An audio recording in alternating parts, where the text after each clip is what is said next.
اہل بیت اطہار کے نفوس قدسیہ کا وسیلہ بھی اللہ کی رحمت اور عنایت کا وسیلہ ہے، کیونکہ ہم ان کا وسیلہ اسی لیے تو ڈال رہے ہیں کہ ان پر رب کی رحمت ہوئی ہے، تو گویا کہ ذات نہیں اللہ کی رحمت وسیلہ بن رہی ہے۔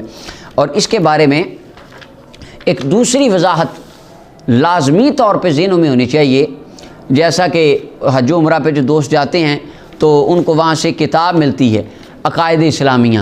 اس میں انہوں نے لکھا ہے، اب وہ جن کی بھی ہے اس میں انہوں نے لکھا ہے بعض اہل تصوف کا یہ عقیدہ ہے، وہ کہتے ہیں کہ تدبیر کائنات اور دنیا کے نظام میں اللہ کے ساتھ وہ ہاتھ بٹاتے ہیں اور وہ اپنے ان معبودوں کو اوتاد، اغواس اور اقطاب وغیرہ اور دوسرے خود ساختہ ناموں سے یاد کرتے ہیں۔ یہ اللہ کی ربوبیت میں بدترین شرک ہے۔ اللہ ہو کہتے ہیں جب یہ ہمارے دوست یعنی ہمارے اب دیکھیں ہم کتنے مظلوم ہیں، ہم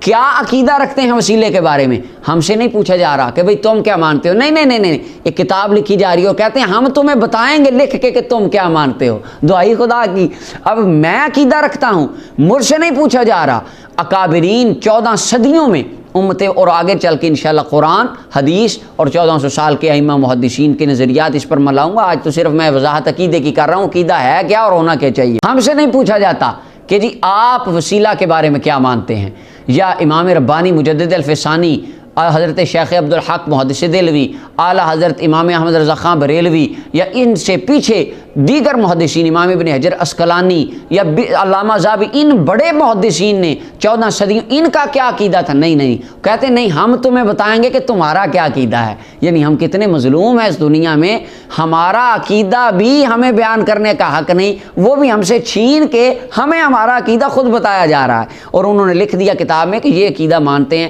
کہ جب ہم اللہ کی بارگاہ میں یا اللہ نبی پاک کے وسیلے سے، حضور مولا علی کے وسیلے سے دعا قبول کر لے تو اس کا مطلب ہوتا ہے اللہ پر انعاموں کا روب پڑ جاتا ہے۔ نعوذ باللہ، یہ بات دل کی تختی پہ لکھ لیجئے۔ جو بندہ یہ عقیدہ رکھے کہ میں اللہ کی بارگاہ میں نبی کریم صلی اللہ علیہ وسلم کا یا دیگر انبیاء میں سے کسی نبی کا یا کسی رسول کا یا کسی صحابی کا یا ائمہ اہل بیت اطہار میں سے کسی کا یا کسی صالحین اولیاء اللہ میں سے کسی ذات کا وسیلہ ڈالوں گا تو اللہ کی ذات پر روب پڑ جائے گا اور اس کو دعا قبول کرنی ہی پڑے گی۔ جو بندہ یہ عقیدہ رکھے وہ پکا بے ایمان اور دائرہ اسلام سے خارج ہے، اور اس کا عقیدہ توحید کے اندر یہ صراحتاً غلط فہمی ہے جو اس کو بے ایمان کر دے گی۔ اہل سنہ و جماعت کا یہ عقیدہ ہے کہ جب ہم اللہ کے حضور دعا کرتے ہیں، کسی کا وسیلہ پیش کرتے ہیں، تو قطعاً اس کا مطلب یہ نہیں ہوتا کہ جو ہم نے نام اللہ کی بارگاہ میں وسیلے کا لیا ہے تو اللہ کو دعا قبول کرنی ہی پڑے گی، مجبوری نعوذ باللہ بن جائے گی اور اللہ پر رو پڑ جائے گا ان ناموں کا اور وہ دعا قبول ضرور کر کے چھوڑے گا۔ نعوذ باللہ، ایسا کوئی عقیدہ نہیں۔ ہمارا ایمان عقیدہ تو یہ ہے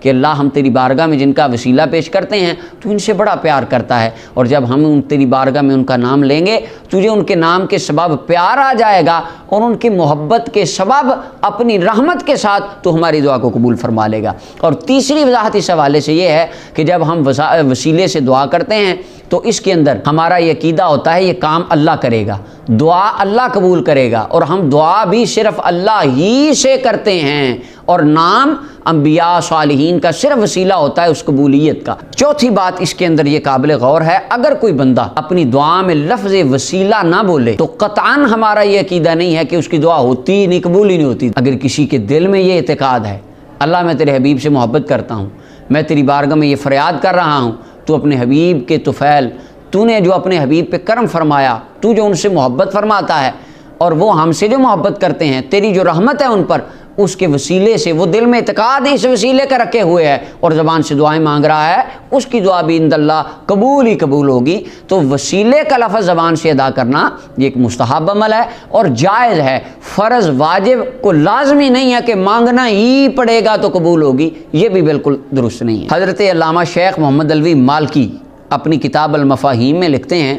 وہ کہتے ہیں جب ہم اللہ کے ہاں وسیلہ پیش کرتے ہیں تو انسان جب وسیلہ پیش کرتا ہے در حقیقت وہ یہ کہتا ہے یا ربی انی احب فلانا، اے اللہ میں فلاں بندے سے محبت کرتا ہوں، مثلا تیرے پیارے محبوب سید دو جہاں صلی اللہ علیہ وسلم سے محبت کرتا ہوں، واعتقد انہ یحبک، اور میرا اعتقاد ہے کہ اللہ وہ تجھ سے محبت کرتا ہے، وہو مخلص لک، اور وہ تیرا بندہ تیرا پیارا حبیب تیرے ساتھ مخلص ہے، خالص تیرے دین پر عمل کرنے والا اور تیرے دین کی اشاعت فرمانے والا وہ بندہ ہے۔ وَيُجَاهِدُ فِي سَبِيلِكَ، تیرے راستے میں کوشش کرتا ہے۔ وَإِنَّكَ تُحِبُّ اللَّهَ، تو بھی اپنے اس بندے سے محبت کرتا ہے، یعنی جس کا بھی وسیلہ پیش کریں۔ مثلا ہمارا ایمان ہے اللہ تیرے حبیب تیرے محبوب ہیں، تو نے کائنات کی رشت و ہدایت کے لیے انہیں مبعوث فرمایا اور بھیجا ادھر، اور تو اپنے حبیب سے بڑا پیار کرتا ہے، تیرے محبوب تجھ سے پیار کرتے ہیں۔ وَأَنْتَ رَاضٍ عَنْهُ، تو اپنے حبیب سے راضی ہے۔ بخاری مسلم کی حدیثیں ہیں، فرمایا اللہ مجھے اذن شفاعت دے گا، جب کسی کو نہیں ملے گا مجھے ملے گا، میں بخشواؤں گا اپنی امت کو سب سے پہلے، میں جنت کا دروازہ کھٹکھٹاؤں گا، حوض کوثر سے میں جام پلاؤں گا، سب سے پہلے میری امت جنت میں جائے گی۔ یہ حضور خود ہمیں بتا رہے ہیں، تو یہ اللہ کی محبت کی نشانیاں ہیں ساری۔ اللہ تو اس سے راضی ہے اپنے حبیب سے۔ فَأَتَوَسَّلُ إِلَيْكَ بِمَحَبَّةٍ لَهُ، میں تیری بارگاہ میں وسیلہ پیش کرتا ہوں اس محبت کا جو تو محبت اس بندے سے فرماتا ہے، سبحان اللہ۔ وَبِاعْتِقَادٍ فِي أَن تَفْعَلَ كَذَا وَكَذَا، اور میرا عقیدہ ہے کہ تو اس بندے کے پر جو تو نے رحمت کی اور اس بندے سے جو تو محبت فرماتا ہے اس کے وسیلے سے اللہ تو میرا یہ کام کر دے گا۔ کام اللہ نہیں کرنا ہے، کام دعا قبول اللہ نے کرنی ہے، لیکن ہم جو وسیلہ پیش کر رہے ہیں ذات کا، تو وہ در حقیقت ذات میں رحمت، اللہ کی محبت اور اللہ کی رضا یہ پنہاں ہے، اور وہ وسیلہ بن جاتی ہے دعا کی قبولیت کا۔ اللہ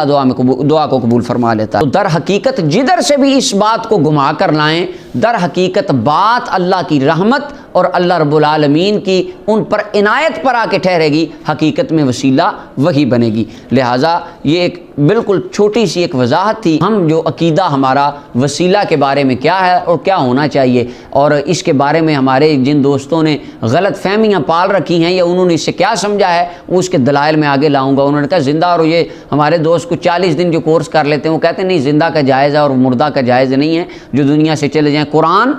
حدیث، اور پھر اس کے بعد 14 صدیوں کے ائمہ محدثین، 3 پارٹس کے اندر اس کا علیحدہ نشستوں میں انشاءاللہ ہم اس کو بیان کریں گے۔ اللہ تعالی ہمیں سمجھنے کی توفیق عطا فرمائے۔